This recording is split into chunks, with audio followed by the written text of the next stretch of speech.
Shalom Bapak Ibu dan Saudara-saudara yang dikasihi Tuhan dimanapun kita berada. Mengawali setiap aktivitas dan pekerjaan kita, marilah kita mempersiapkan hati pikiran kita untuk mendengarkan firman Tuhan yang menjadi dasar kehidupan kita. Kita berdoa. Kasih karunia dan damai sejahtera dari Allah Bapa kita dan dari anaknya Tuhan Yesus Kristus menyertai kamu sekalian. Amin. Bapak, Ibu, dan Saudara-saudara yang dikasihi Tuhan, firman Tuhan yang menyapa kita pada hari ini tertulis dalam Mazmur 63 ayat yang ke-8. Demikian firman Tuhan. Sebab Engkau telah menjadi pertolonganku, dan dalam naungan sayapmu aku bersorak-sorai. Demikian firman Tuhan. Bapak, Ibu, dan Saudara-saudara yang terkasih, firman Tuhan ini merupakan ungkapan iman dan sukacita yang mendalam dari Raja Daud. Seperti yang kita tahu bahwa Mazmur 63 dituliskan ketika Daud berada di padang gurun Yehuda.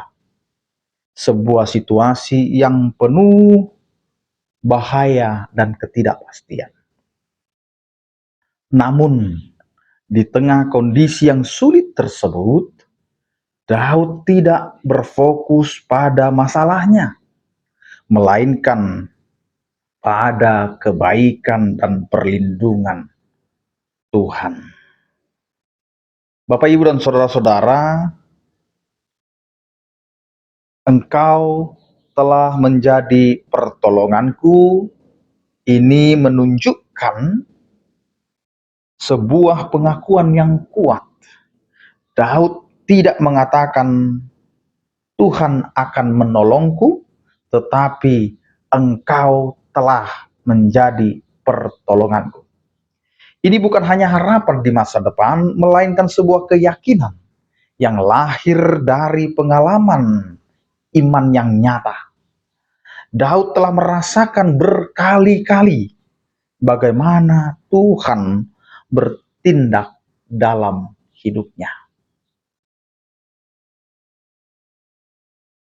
Bapak, Ibu, dan Saudara-saudara, di dalam kehidupan kita punya banyak pengalaman-pengalaman iman kita yang pada akhirnya membawa kita kepada sebuah pengakuan iman di mana Tuhan adalah penolong yang telah menjadi pertolongan kita.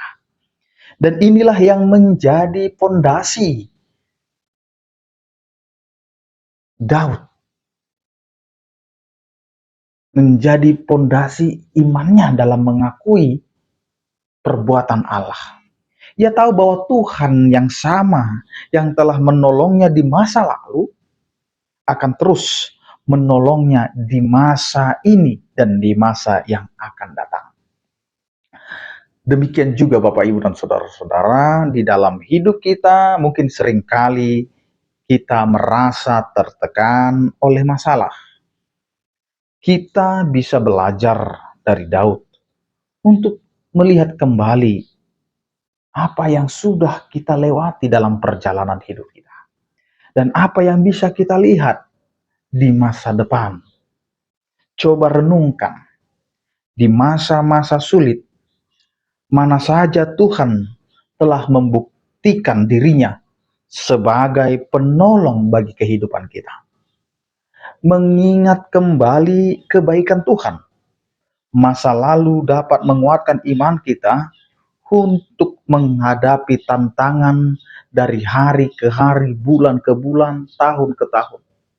Karena penyertaan Tuhan begitu nyata dalam kehidupan kita.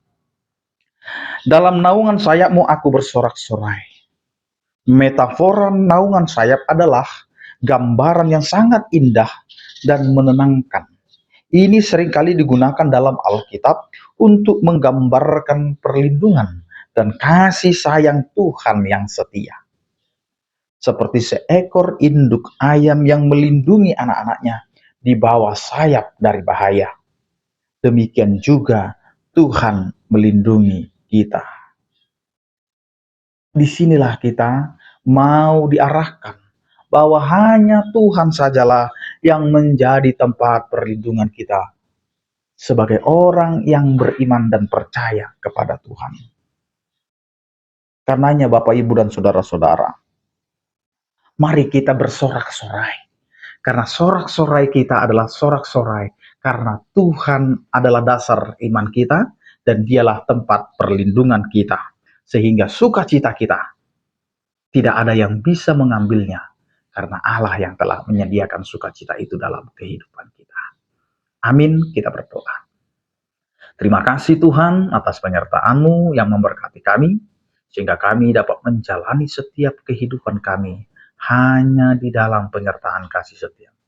Ajari kami Tuhan untuk mengalami begitu banyak hal dalam menumbuhkan dan memperkuat iman kami, sehingga kami semakin mengenal akan rancangan kasih setia-Mu dalam kehidupan kami. Terpujilah Engkau ya Tuhan yang memberkati kami.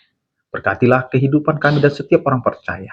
Yang sakit Engkau berikan kesembuhan, yang berduka Engkau berikan penghiburan, yang bergumul Engkau berikan penyertaan kasih setia. Anugerah Tuhan kita Yesus Kristus, kasih setia daripada Allah Bapa dan persekutuan Roh Kudus, itulah yang menyertai kamu sekalian. Amin. Selamat beraktivitas, tetap menjaga kesehatan, salam sehat dari kami, Tuhan Yesus memberkati. Horas.